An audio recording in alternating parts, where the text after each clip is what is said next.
Start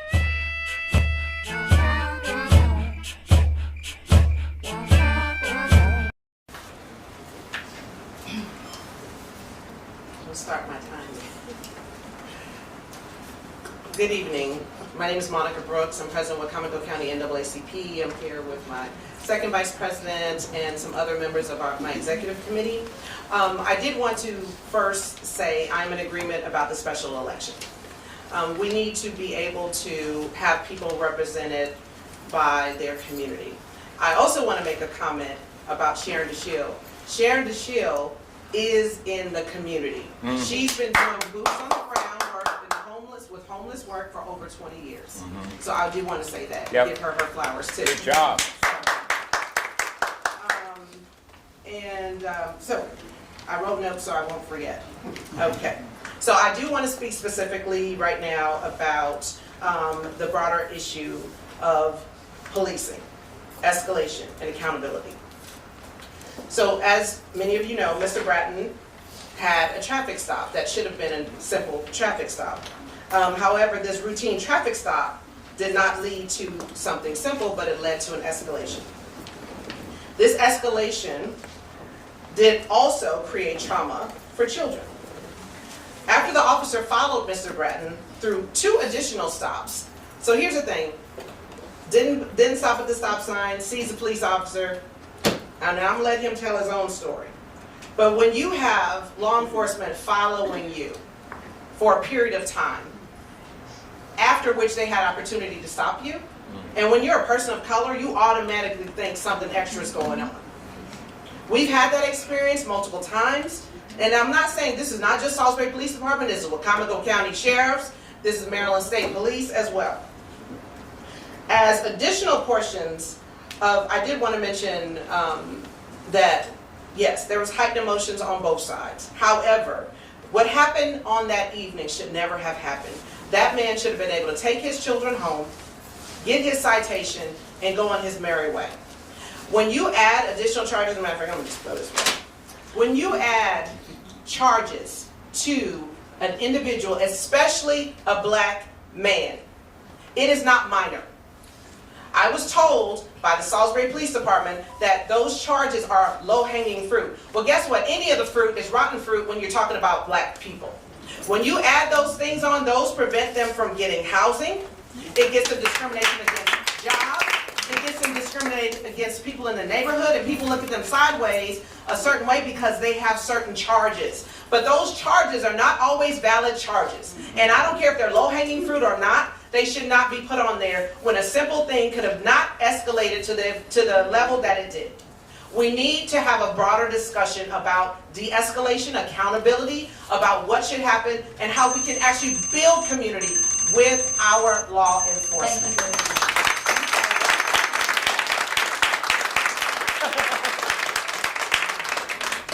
My name is Tanika Harm, and I am the second vice of the NAACP. And my intent was to stand here in support of Ms. Monica Brooks. But as she began to speak, I felt the need to reiterate the fact that the impact on a person of color is much different than it is for other communities. And that's the takeaway that I want you to get from that. Because most of you, if you fail to stop at a stop sign, a police officer comes up to you and asks you for your license and registration. But when it is a person of color, and you are trailed, and this is not the first incident. In fact, my own nephew, who has never been in trouble, who does not have a criminal record, was followed across town over the city of Salisbury and threatened by a police officer. And what I want us to take away from here today is that everybody deserves to be respected. Right. Everybody should be able to travel in their own community. Nobody's child should have to watch as their father is arrested when these people just lost their parent. Right. They've not even had an opportunity to experience first. And this young child, and I'm not a person who gets up here and who speaks, but I am impacted by that because I am the mother of 4 African-American young men. And it could have been either one of my boys, and I have to worry every time they're stopped by a police officer, what is the impact going to be on them? So when you start to consider the laws and the regulations and how it impacts this young man, I want you to see the face of every young black boy in here. I want you to see the face of every mother who does not know whether their child is coming home at night. Yes, his emotions were elevated. Mine would have been too. And that's what I want you to realize. He had every right to be elevated. Did he act out of character? Absolutely. If it were my son, I'd say, boy, get yourself together. But at the same time, I'd say, police officers, do your job and protect and serve. And that's my takeaway. Thank you very much.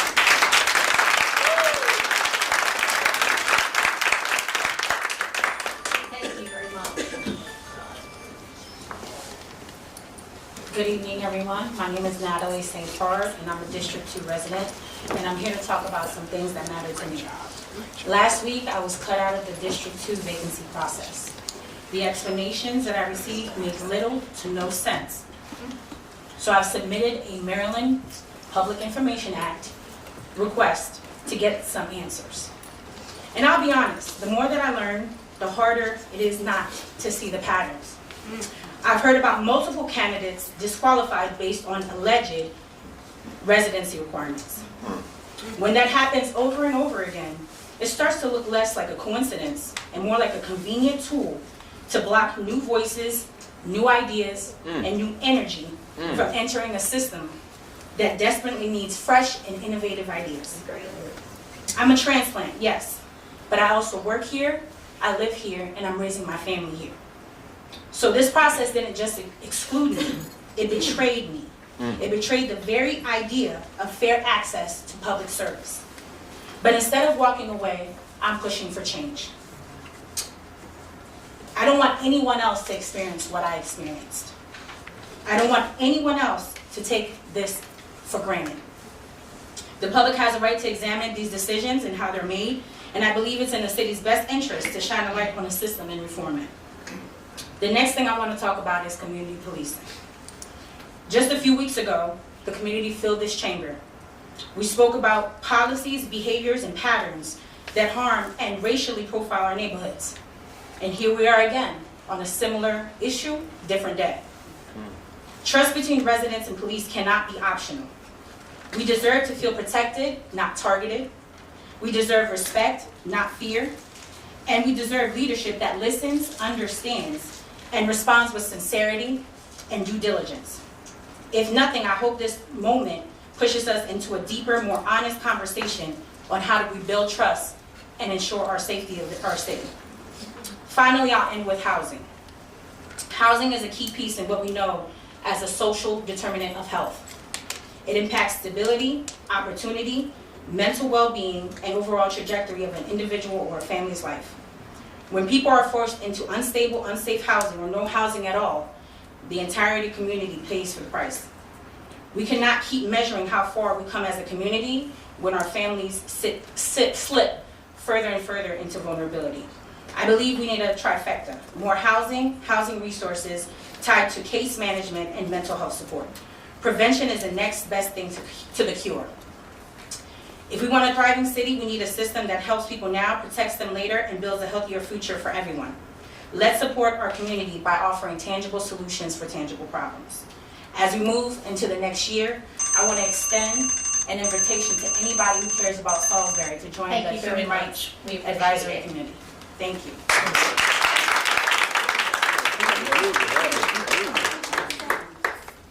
Good evening, everyone. My name is Horace Bratton Jr. I'm the father of Keontae Bratton. President, Ms. Monica Brooks, everyone else before me, you spoke and you said to everything I wanted to say. But I'm going to say something that I believe is the most important of it all. You know, I've served this great country, the United States Army, worked corrections, I'm doing security for 40 years, still doing it now. The main thing that I want to touch base on is I've witnessed 3 or 4 of these traffic stops with my son. Now it's trickling down to my grandkids. The thing is that I want to say to the city of Salisbury, I mean, believe me, I got police officer friends in the system. I grew up with them. You know, I know a lot of them, and they're not all bad officers. A lot of them are damn good officers. The main thing that concerns me in this situation, the main thing, is when you have 4 to 5 officers there on the scene and no one takes the authority and pulls the others to the side and say, this is wrong. When what are you doing in the system? How are you training these guys? What is coming from the top that's trickling to the bottom? I've been in plenty of situations in corrections where, we go to the side. We say, hey, you don't do it like this. You don't have to do it there. You could have went to the side, pull these officers to the side. But when you got 5 officers, 4, 5, 6 officers, and they're all doing the same thing, then you're telling me something's wrong in the system. Because somebody should have stepped up and somebody should have said, come over here, let's talk, this is wrong, let's do this, and close it out. Right. That's the work that needs to be done. It has to come from the top to the bottom. And thank everyone for coming out tonight, and let's keep it going.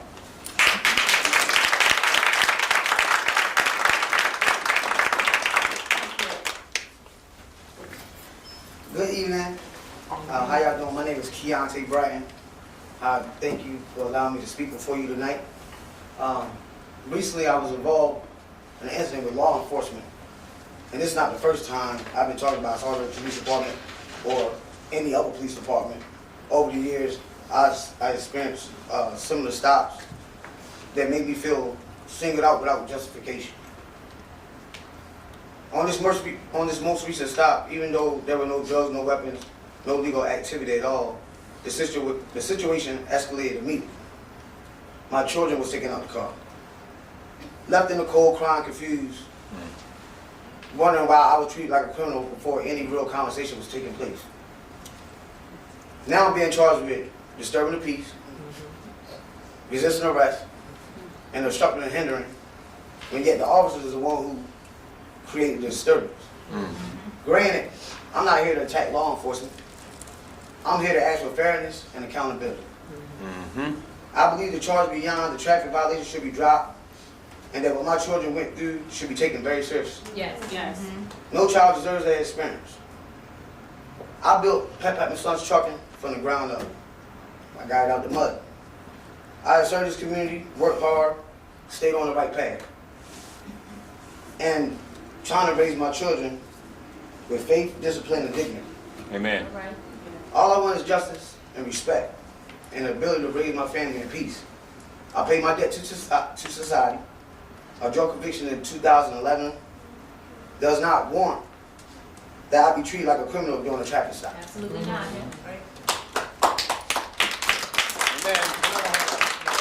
Law enforcement.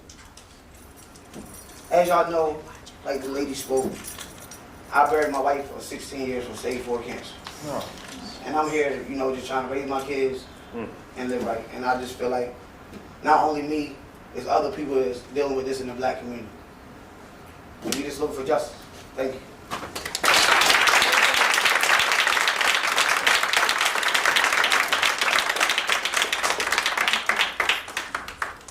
Thank you. Good evening, Council. My name is Laura Toner, and I work here in Salisbury. I want to thank the Council for adding Housing First to tonight's work session. I've reviewed the proposed updates, and I'm grateful to see the City continuing to move toward approaches grounded in evidence rather than assumptions about what might work. Housing First is one of the most empirically proven, humane, and cost-effective strategies that we have, and codifying it as a permanent program demonstrates a commitment to real, measurable solutions for our community. I also want to congratulate Councilwoman Holland on being sworn in today. I know there has been discussion in the community about the appointment process, and I understand why people care deeply about transparency and civic voice, and I do think that's very important.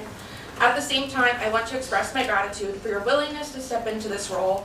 I'm looking forward to the perspective and energy that you'll bring, and I hope the criticism surrounding the process does not overshadow the work that you're here to do.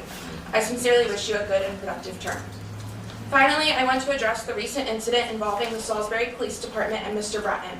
What happened to Mr. Bratton and his children was unacceptable, and SPD must be held accountable for how the situation was handled. Our community cannot claim to prioritize safety while patterns of over-policing, escalation, and intimidation persist, especially toward Black and brown residents who already experience disproportionate harm. This responsibility is even greater now with ICE's ongoing presence and the county nearly forming an agreement with the organization. Black and brown families in our community already live with heightened fear and uncertainty every day. We should be doing everything in our power to reduce that fear, not add to it. Every action taken by law enforcement affects real people's sense of safety, dignity, and belonging.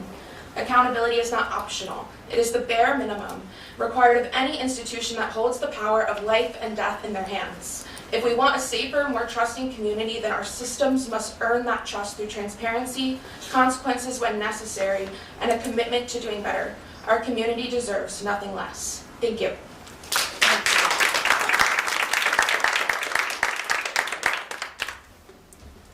Good afternoon. My name is Tony Jackson. It's a pleasure to be here before all of y'all. It's definitely a pleasure to finally meet the mayor, you know. Man Jackson.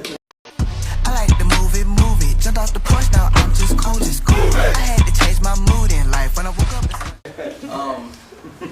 I would just like to start by saying that I've been a Wacomico County resident for quite some time now, and for quite some time. Like, I wasn't born here, but I was practically raised here.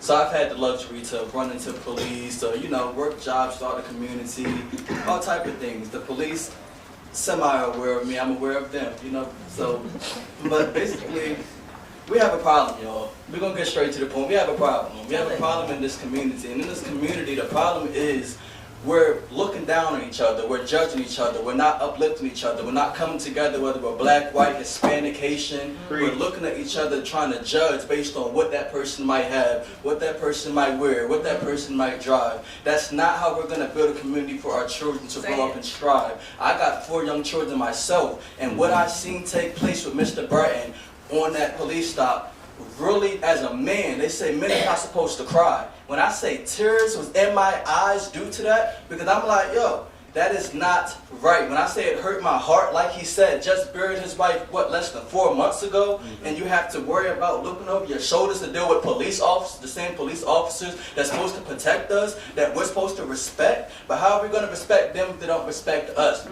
I love everybody. I love white people, I love Black people, I love officers. But I do not like officers that do not do their job and do it to the full effect for this community. So it's time to hold them accountable. When these officers act out of line, just like back in school and high school, we had chain of command. You know, we got the dean, we got the principal, we got the vice principal, we got SSI, we got out of school suspension, you get expelled. These police need to start being held accountable. I don't know what the chain of command is, and the chain of command that's set in place is not even a real chain of command, because your file report, you're sending in, they report the police tapes and nothing will be done. So this is one of the movements now. I'm a young man. Y'all will continue seeing my face. Again, my name is Tony Jackson. I'm not in politics yet, but I might get into politics because we need younger faces to stand up for this community. And like I stated before, I have 4 young children. And if y'all think, and I don't mean to look at y'all crazy, but my kids are not going to be going through this crazy stuff. I promise y'all, but not. They have a real father in their life that is going to stand up for them.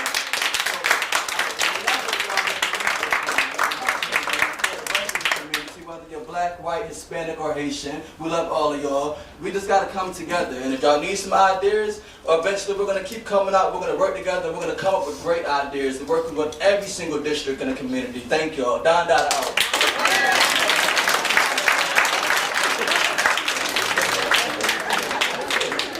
Hello everyone, my name is Keisha James, and I have bridging the gap with my husband, David James. And first of all, sorry for Mr. Bratton having to go through that and with his children in the car. My prayers are with you. But I want to speak about the appointment of the councilwoman that was placed last week. I must say I watched it 3 times and I'm still upset about it because I feel like being appointed isn't the same as being selected. We the people deserve a right, so as I've heard up here quite a few times, that we deserve a special election. I believe that wholeheartedly, with no disrespect to Ms. Holland, but I believe that we have a say as a people. I've owned my home for 10 years in District 2, and I believe that I have the right to have someone represented as a woman of a shade of brown, black in the community. I would like representation. We deserve that. And for the president, forgive me if I'm speaking out of turn because I really just walked in. I believe the person of tenure deserves the spot because that's what the charter says. I believe you should go by the charter for this. So I give my time to someone else. Thank you for hearing me. Thank you.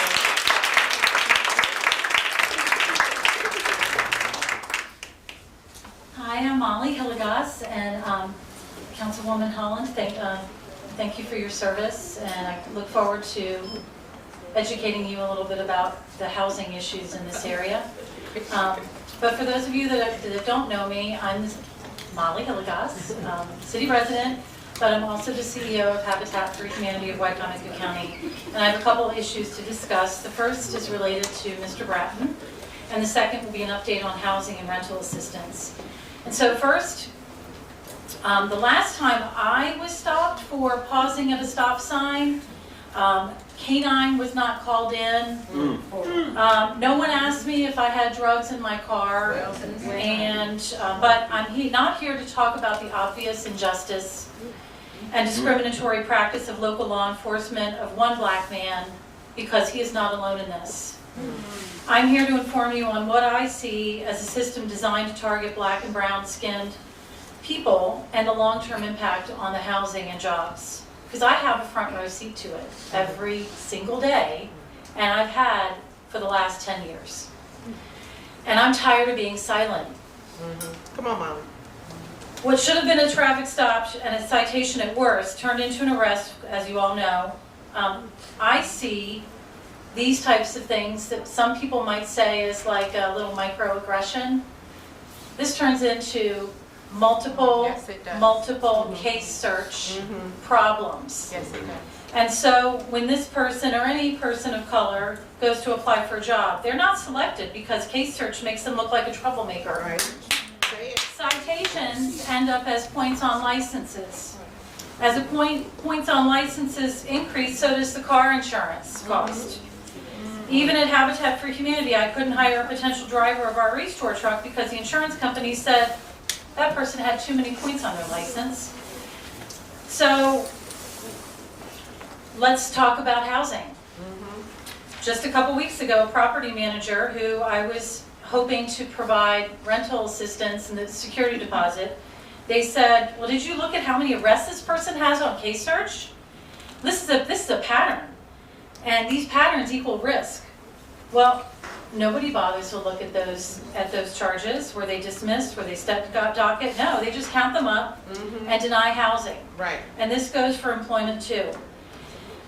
I actually heard that our local law enforcement intentionally wants as many black men under 21 arrested so that those black men are not eligible for future law enforcement jobs. Wow.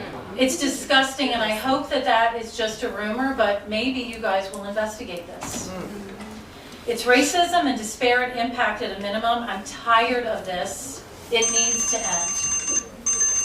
And now for housing assistance, we are running out of rental assistance. Thank you, Molly. Just reach out to me though. Sorry.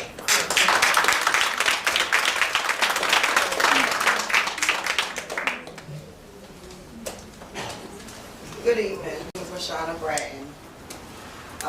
To be honest, this is the first council meeting I've come to. I probably would have never came if my brother didn't come. I'm always telling Pat to hush his mouth. He's going too hard about things, and he's just very outspoken. I can't stop that.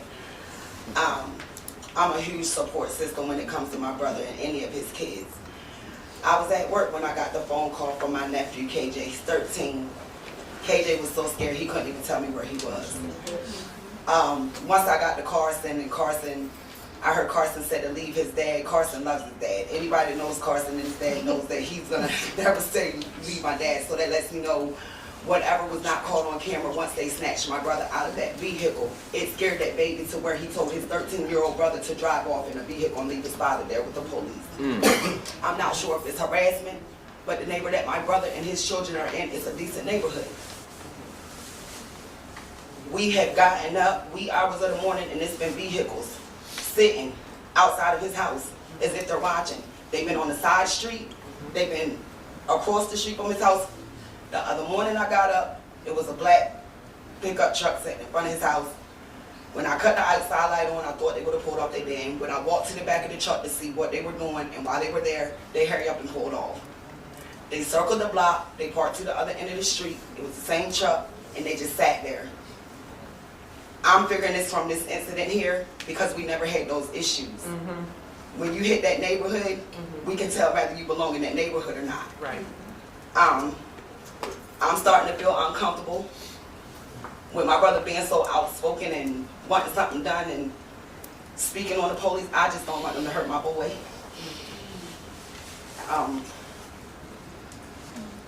We got you.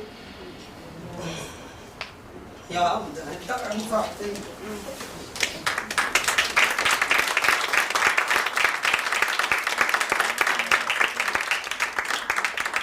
Thank you. My name is Cheryl Bastine, and the Brettons are my cousins. The Brettons are my cousins. My name is Cheryl Bastine, and I am not a stranger to what happened to him. It's happened to me as well, and not just in a traffic stop. Like, I come from a military parent, so I do have a bit of a pull and background in getting in government jobs and in higher places, and being what is known as the exception, until I don't compromise. And I have suffered that kind of bias working in Wycomico County a lot. Traveling and living in different cities, like Baltimore, I don't see these things happening. It's more normal for a person like myself to be in a management position. But I just recently experienced the same issues that happened on council with Jermichael at Junior Achievements, and that probably is one of the reasons why Deshaun is no longer here as well. And these are people that, like they say, are roots on the ground, like Pep, Jermichael, Deshaun. These are people that you can see in First Baptist Church passing out food. Deshaun was. You can see my cousin Pep throwing events, passing out turkeys, boots on the ground, and these are people that really make a difference. And I just want to see them where they belong and not in the police eye or pushed to the side. I need to see them in positions so that I know that it is an opportunity for the rest of us, like my children and my cousins. Thank you.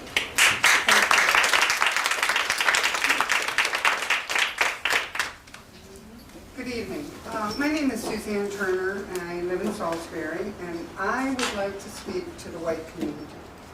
I have a very good friend who is African American, and until that friendship, I did not really realize what the people of color in our neighborhoods go through on a daily basis. I raised my children.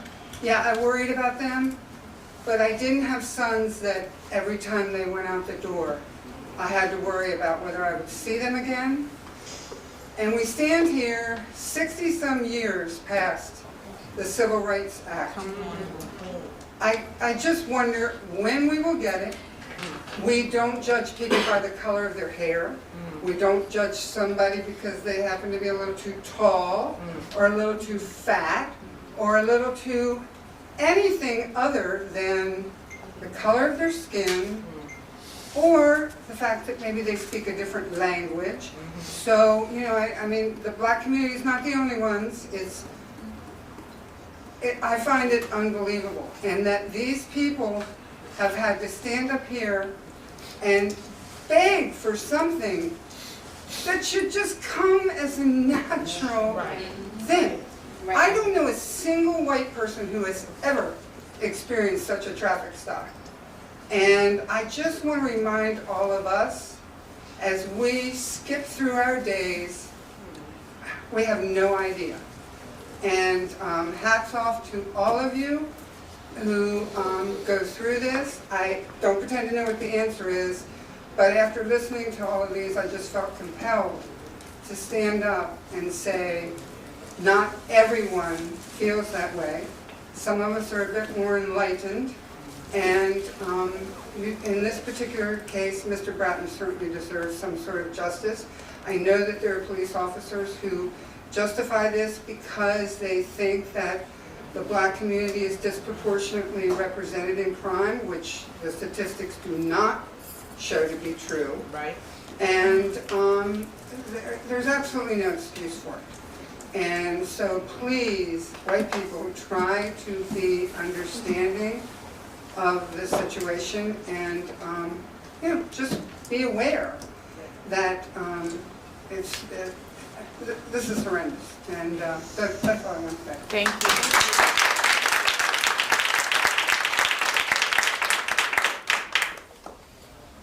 Hello, my name is Michael Langford. I live at 1026 Arthur Court. I guess I want to talk about accountability in the police this evening. I also feel that what happened to Mr. Bratton should never happen to anyone. And I'm going to just, as an ally, as a member of the NAACP local chapter, speak to my experiences. So there's 2 traffic stops that I experienced. There's ones when I'm the only one in the car or I'm with other white folks in the car. And then there's the ones when my black friends are in the car.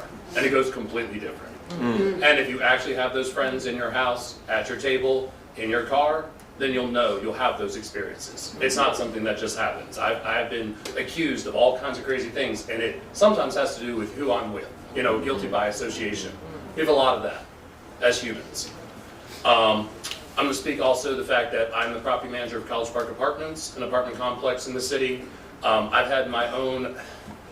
We all need to do whatever role we have, whatever responsibility, whatever is given to each of us. We have to do that role in a way in which we would want others and stand up for others. I'm very proud of so many people speaking tonight for that reason. When I have the police come, I always ask them why they're there on property. Are they there just to serve papers? If I see the sheriff, that's normally what it is. If I see the city police being called, I ask them what they're there for. It depends on the situation, but I have had a situation where a tenant who had priors had left the property after a domestic incident in her apartment. She had let her young son move in. It is hard to find housing. He didn't have a right to be there. They had a squabble, and it grew violent.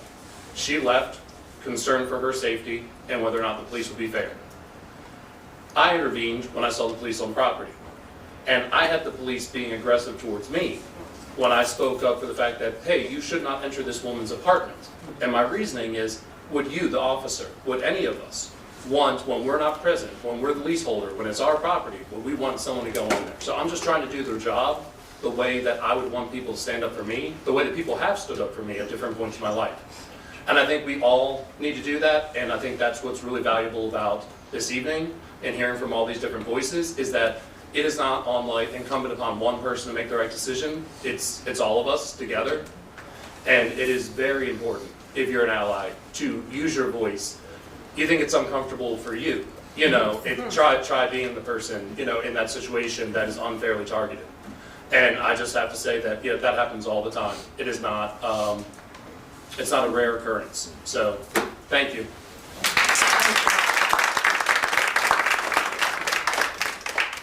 My name is Rashima Hitch. I live in District 4. I am a Habitat homeowner. I do not see my district leader in my community. I walk my community. I also walk the community with my mother, April Jackson, and do a lot of things in her community also. I need to start seeing my district rep walk in my community.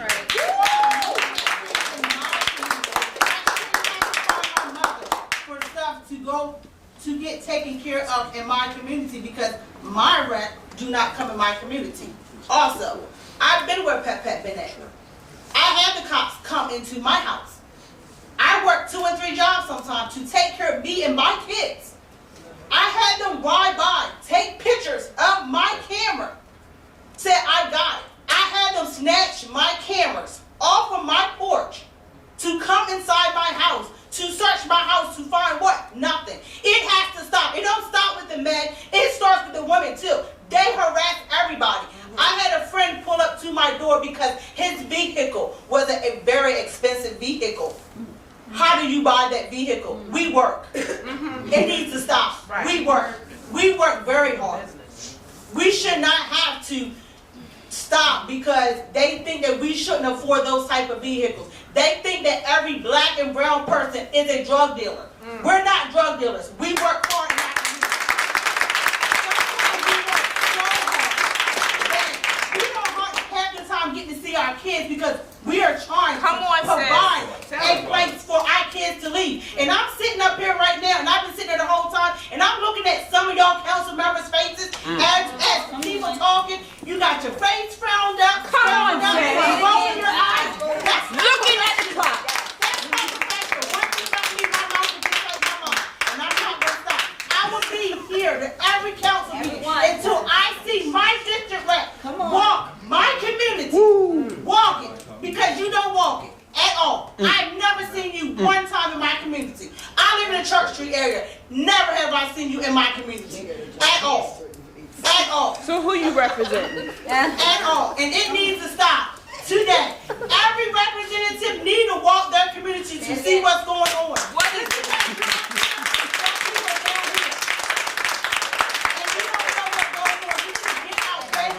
Meet your people. Ask them what they need of.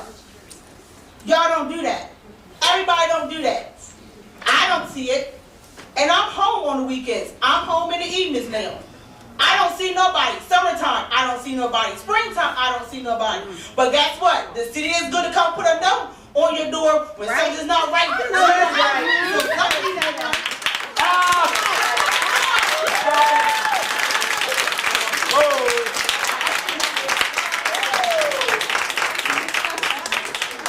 If you're afraid to walk the community, I'll walk with you.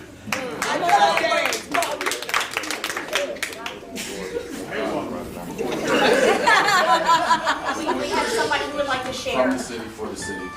I've been in this city all my life. I've seen it grow. I've seen changes. I've seen stagnation in some of the things that need to be changed. One day, two injustices. Let's talk real quick. I know because I don't have 3 minutes. It's not a lot of time to really unpack all of this. But one day, two injustices. Let's start with Mr. Bratton. We watched in real time this man's Fourth Amendment rights being violated in front of his children while they're in the process of grieving. I would be loud too if you separate me from my kids who just lost their mom. I would be loud too if you just pulled me out of my vehicle and made my children stand outside in the cold.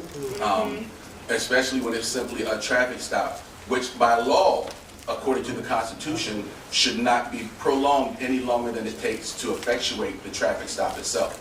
So to wait on this man and try to figure out something to pull up on him and trump up all this other foolishness after the fact because now you have to throw something on the wall and see what sticks, that's an injustice. I've seen this man work firsthand in the community where he's invited this same city and those same guys to an event that we had 500 people from the community working and serving and combining and joining and enjoying one another, but the police wouldn't even show up in support of it. But yet, this man working in the city gets pulled over and harassed by these same police. What do they really want? Do they want a man like this working in the community? I've had an opportunity to work with this man in the community wherein he pulled up 2 tractor trailers and we carried chickens and food to 2 sides of the city and all in the same day. Where were the police then? Where were they? So we have a lot of situations that the police come in at the wrong time and in the wrong way because they're here, but they're not for us. Second injustice, Mr. Mitchell. This man almost became the mayor of this city. And he's not worthy of sitting in one of those seats. Make it make sense. Right. I have an opportunity to work with both of these men in a multi-state agency program called Safer, Stronger Together, where they are community action board members, and they have both been, I've watched them grow up in this city, and I'm telling you quite frankly, I would trust the city in their hands before I trust it in yours. Have a nice day. That was awesome. Thank you, Curtis. Good evening, how y'all doing? Ain't nobody. Well, the last time I was here, there was a lot of Haitians in here with black folks just like me. They were pleading for their life in America. Black folks, today we're doing the same thing. You know, the Constitution was written by a white man, right? Slave owner. Great black woman, right? Y'all know.